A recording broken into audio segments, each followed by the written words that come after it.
Selamat pagi dan salam sejahtera untuk kita semua. Perkenalkan, saya Yovita Sarina SPD, calon guru penggerak angkatan 9 Kabupaten Timur Tengah Utara, SMP Negeri 1 Kepaminang. Pada hari ini, saya bersama rekan saya, Ibu Adelina Talwina, akan melakukan supervisi akademik dan berikut adalah percakapan observasi kami. Tentunya tujuan utama dari percakapan kami ini adalah agar Ibu Adelina lebih mempersiapkan diri sebelum masuk ke kelas pada saat observasi nanti. Nah, jadi baik Ibu, mungkin kita langsung mulai bisa ya? Bisa. Tapi sebelumnya saya menanyakan kabar dulu.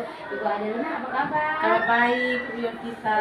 Luar biasa, bahagia sekali hari ini saya bisa ketemu dengan Ibu Anu kembali. Ya, saya sangat senang sekali karena Ibu Adel mau dilakukan praobservasi oleh saya, Ibu Adel. Terima kasih banyak, Ibu Adelina. Semoga Ibu Adelina bisa menjadi teladan untuk teman-teman guru yang lainnya. Amin. Baik Ibu, mungkin kita langsung saja. Ya, dulu kita. Baik. Ada beberapa pertanyaan yang perlu saya tanyakan kepada Ibu Adel sebelum Ibu Adelina masuk ke kelas nanti pada saat observasi. Yang pertama, yang ingin saya tanyakan itu Ibu, kira-kira nanti untuk Ibu itu materi apa yang akan Ibu Adelina sampaikan nanti kepada anak-anak saat observasi? Kalau materi yang akan saya sampaikan itu tentang perumusan dan penetapan Pancasila sebagai dasar negara. Itu materi yang saya sampaikan. Oke, luar biasa. Terus Ibu, yang saya mau tanya lagi, kira-kira area pengembangan apa sih yang ingin Ibu Adel capai dalam proses pembelajaran nanti di kelas? Untuk area pengembangannya itu ada beberapa Ibu. Yang pertama, kompetensi sosial emosional, yaitu kesadaran diri, manajemen diri, kesadaran sosial, kemampuan berrelasi, pembuatan keputusan yang bertanggung jawab. Itu yang pertama. Dan yang kedua, pembelajaran berdiferensiasi proses. Dan yang ketiga, tujuan pembelajaran yang tercapai. Oke, luar biasa sekali Ibu, sudah saya catat. Terus ada lagi Ibu.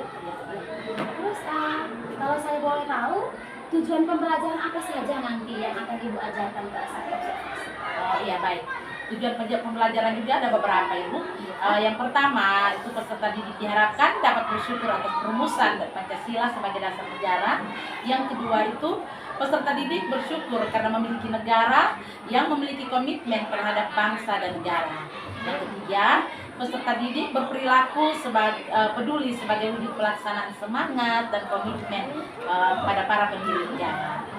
Berikutnya lagi, peserta didik berani berperan atau mensimulasikan sebagai pendiri negara. Dan yang terakhir, peserta didik mampu mendeskripsikan Pancasila sebagai dasar negara dalam sidang BPUPKI. Oke, baik, luar biasa sekali Ibu Adel. Terus Ibu, kalau saya boleh tahu lagi Ibu Adelina, ini banyak nih Ibu. Tidak apa-apa. Pertanyaannya, minta maaf Ibu ya. Saya tanya dulu supaya sebentar saat observasi itu Ibu Adel itu tidak kalang kabut lagi. Istilahnya dia sudah terstruktur ya Ibu. Terus yang saya mau tahu lagi, kompetensi dasar apa atau indikator apa yang akan Ibu sajikan nanti di dalam pembelajaran kompetensi dasarnya itu menganalisis proses perumusan dan penetapan Pancasila sebagai dasar negara, dan indikatornya itu mendeskripsikan perumusan Pancasila sebagai dasar negara. Mendeskripsikan perumusan Pancasila sebagai dasar negara. Oke, luar biasa sekali Ibu Adelina. Terus masih ada lagi Ibu. Oke, supaya nanti lebih mantap nih Ibu. Terus Ibu, yang berikutnya lagi yang ingin saya tahu itu metode apa nanti yang akan Ibu gunakan dalam pembelajaran pada kompetensi dasar ini, dan apa sih alasan yang mendasar bagi Ibu sehingga Ibu memilih metode ini dalam pembelajaran? Metode yang akan saya gunakan itu, saya menggunakan metode berbasis masalah, yaitu problem based learning (PBL), di mana saya menjadikan suatu kasus atau suatu masalah kepada peserta didik yang saya bagikan dalam bentuk LKPD. Kemudian secara berkelompok peserta didik itu mendiskusikan untuk memecahkan masalah tersebut. Mendiskusikan masalah Ibu, luar biasa sekali, strategi yang bagus sekali metodenya.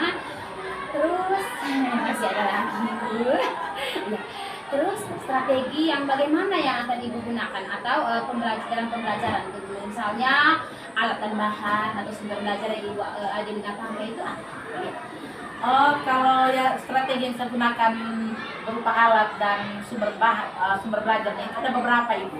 Yang pertama, saya menggunakan media pembelajaran audiovisual, yaitu menggunakan laptop, LCD, speaker, kemudian bahan atau sumber belajar yang saya gunakan di sini itu saya menayangkan video pembelajaran, kemudian bahan ajar yang sudah saya rancang dalam bentuk PowerPoint, dan juga buku referensi, buku paket siswa kurikulum 2013, revisi dari tahun 2018. Luar biasa sekali, lengkap sekali Ibu.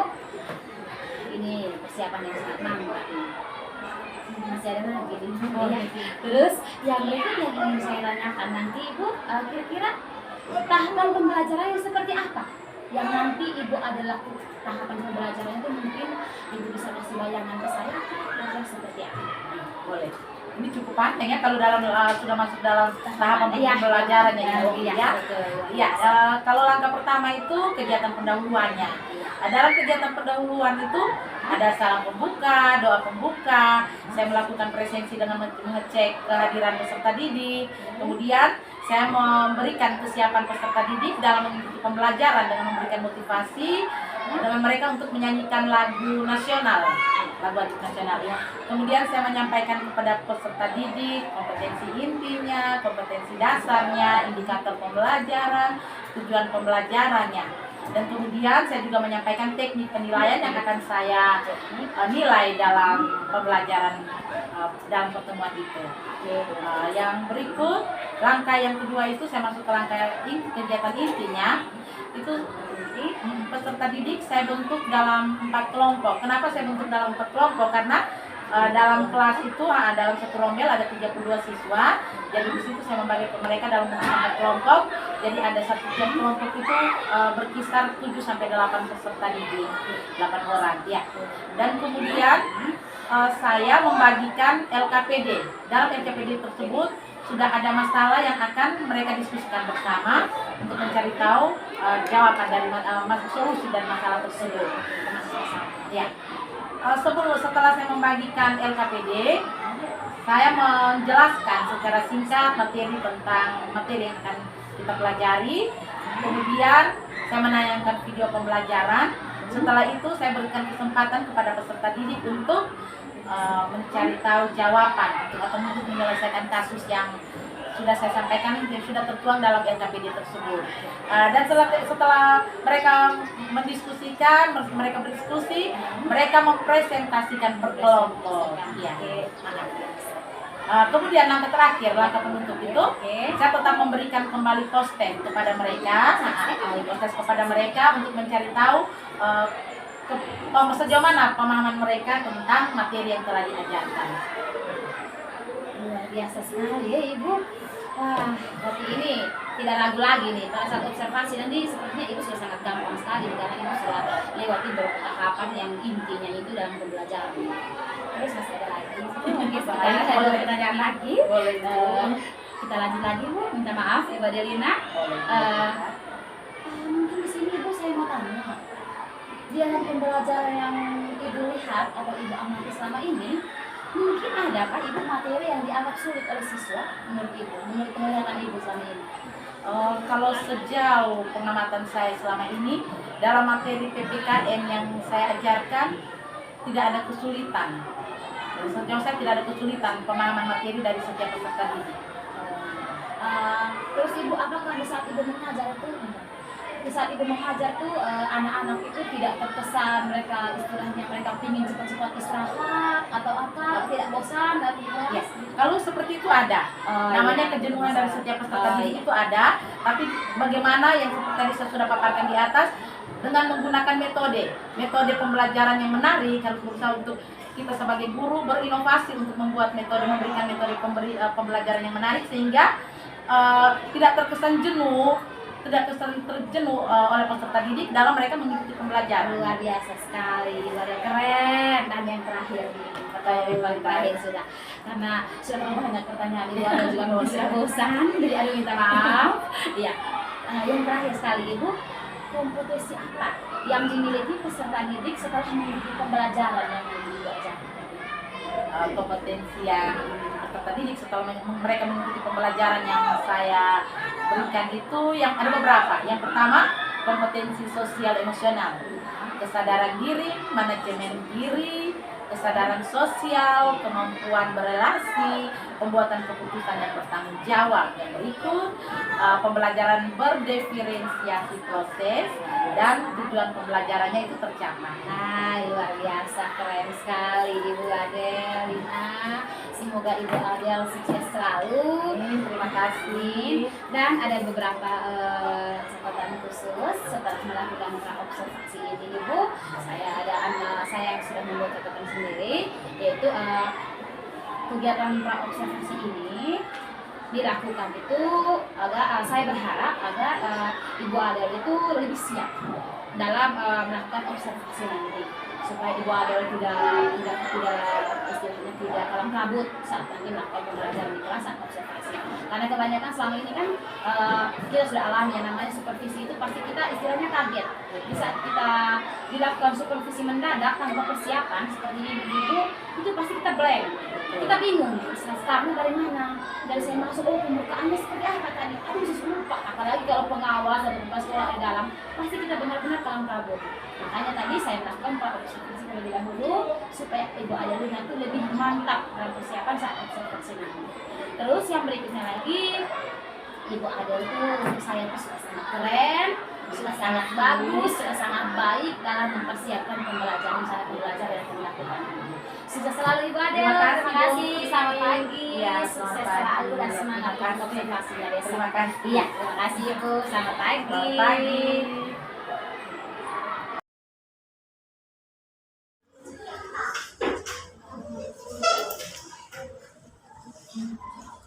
Ya. Hormat. Selamat pagi, silakan duduk.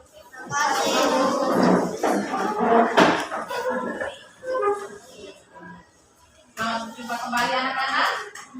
Salam sehat untuk kita semua ya. Semua sehat? Sehat. Ada yang sakit?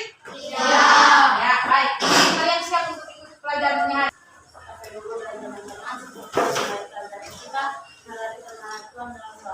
Saya akan memuara ini menurut keyakinan saya itu Kristen buatan saya. Kita berdoa. Ya Tuhan, melakukan keadilan kerajaan surga, kata yang mengajar terima kasih, puji dan syukur kami panjatkan kepada Maria Bapa. Bapa, terima kasih karena Engkau sudah membiarkan kami dari rumah kami masing-masing, tiba-tiba di sekolah dengan selamat. Bapa, sekarang kami mau memulai pelajaran kami, dengan kami berkati dari awal, bersamaan hingga berakhir dengan baik. Menjadi doa dan permohonan kami, di dalam nama Tuhan Yesus kami datang dan berdoa. Amin. Amin. Terima kasih, silakan duduk. Ingat, kalimat berdoa itu tidak boleh lagi. Pancasila 1, 2, 3. Garuda Pancasila, akulah pendukungmu, patriot proklamasi, sedia berkorban untukmu. Pancasila dasar negara, rakyat adil makmur sentosa, pribadi bangsaku. Ayo maju, maju, ayo maju, maju, ayo maju, maju. Terima kasih, silakan duduk anak-anak.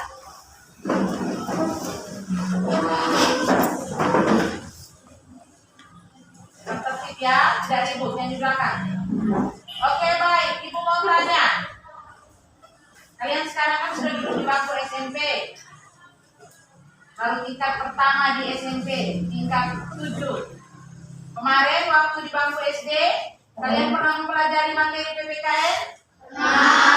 Ya, kalau pernah, waktu itu kan masih dalam bentuk tematik ya, gabungan dari semua mata pelajaran.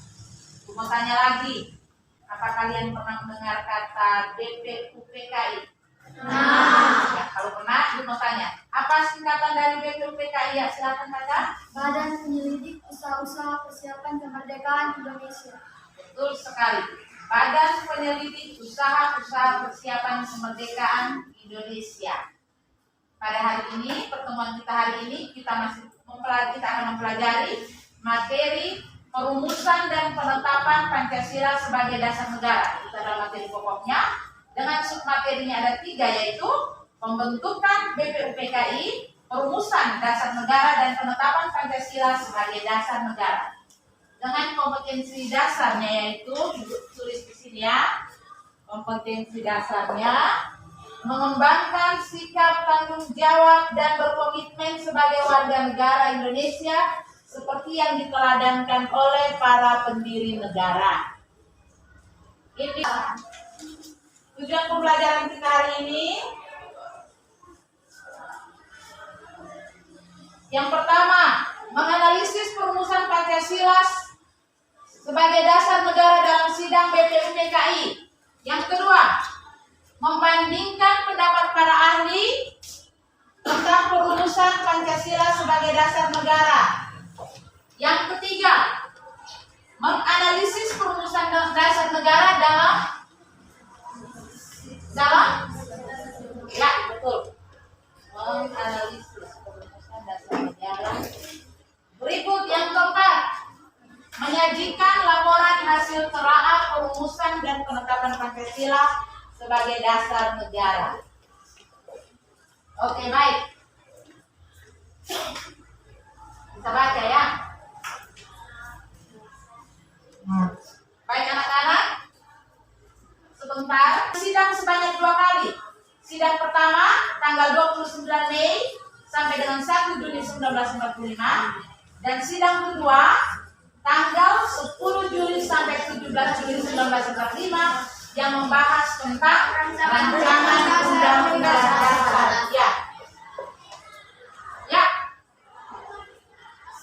Sidang pertama BPUPKI tanggal 29 Mei 1945 sampai 1 Juli 1945 ada beberapa tokoh. 3 tokoh yang merumuskan dasar negara. Yang pertama itu Muhammad Yamin, Mr. Sutomo, dan Soekarno. Jadi ada beberapa rumusan-rumusan mereka itu ada nanti sebentar ada di dalam video yang nanti kalian pelajari. Kalian tahu kan?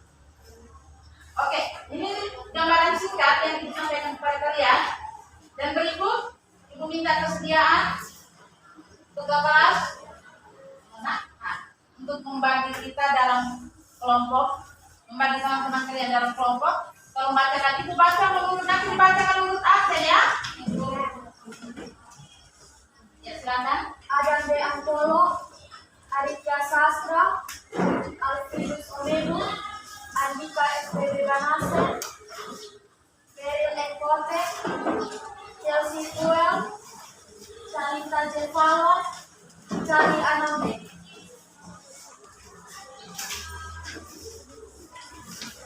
Yang kelompok 1 dari sebelum meja silakan duduk di depan. Yang belum masuk kelompok ya silakan bergabung dengan teman-teman. Ya.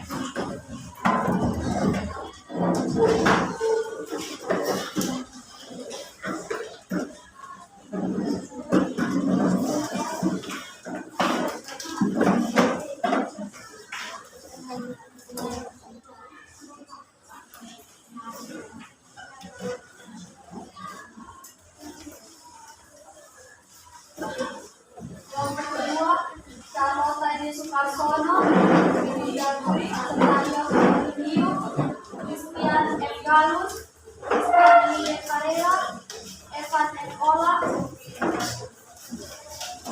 Vicky Anangkut, Gladys Penotakas. Ayo.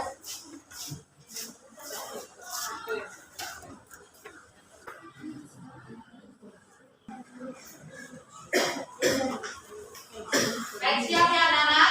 Perhatian ke depan untuk menonton video yang kita tayangkan ini.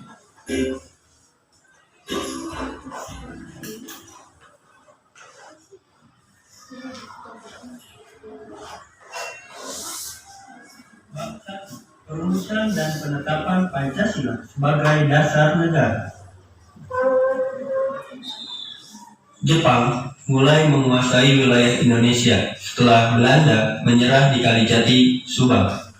Pada tanggal 1 Maret 1945, Jepang mengumumkan pembentukan BPUPKI atau dalam bahasa Jepang yaitu Dokuritsu Junbi Kosakai. BPUPKI singkatan dari Badan Penyelidik Usaha-Usaha Persiapan Kemerdekaan Indonesia. BPUPKI diketuai oleh Dr. Rajima Bedio Diningrat dengan wakil ketua 1 yaitu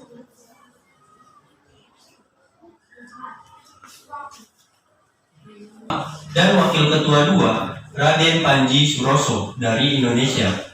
BPUPKI beranggotakan 67 orang yang terdiri dari 60 orang tokoh dari Indonesia dan 7 orang anggota dari Jepang. BPUPKI bertugas menyelidiki, mempelajari, dan mempersiapkan hal-hal penting mengenai tata pemerintah atau pembentukan Indonesia Merdeka. BPUPKI mengadakan sidang sebanyak 2 kali. Sidang pertama BPUPKI tanggal 29 Mei sampai 1 Juni 1945 untuk membahas dasar negara. Kemudian, sidang kedua BPUPKI tanggal 10 sampai 17 Juli 1945 untuk membahas rancangan Undang-Undang Dasar. Sidang BPUPKI dilaksanakan di Gedung Chuo Sangiin, sekarang diberi nama Gedung Pancasila.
Dilihat, dibaca, karena itu melihat kalian masih mengeja dalam membaca, masih kesulitan membaca ya.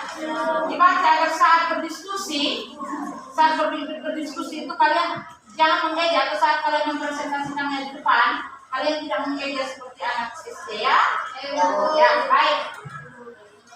Kita persiapkan diri untuk mengakhiri pertemuan pembelajaran kita hari ini. Ibu minta kesediaan salah seorang siswa memimpin kita dalam doa penutup. Ya, silakan kakak.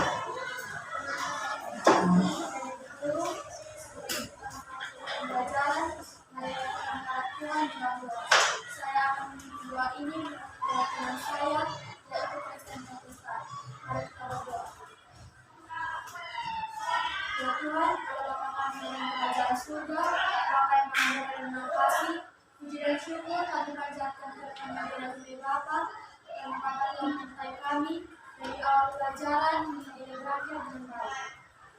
Ya Bapa, sebentar lagi kami akan memulai pelajaran yang baru, kiranya Tuhan berkati agar kami dapat belajar dari awal hingga berakhir dengan baik.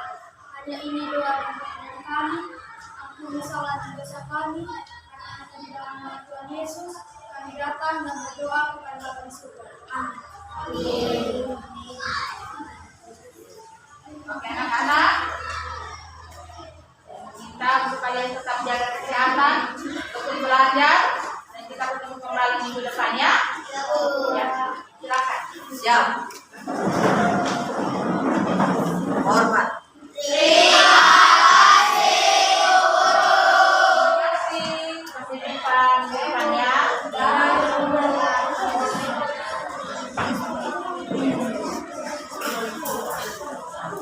Ya.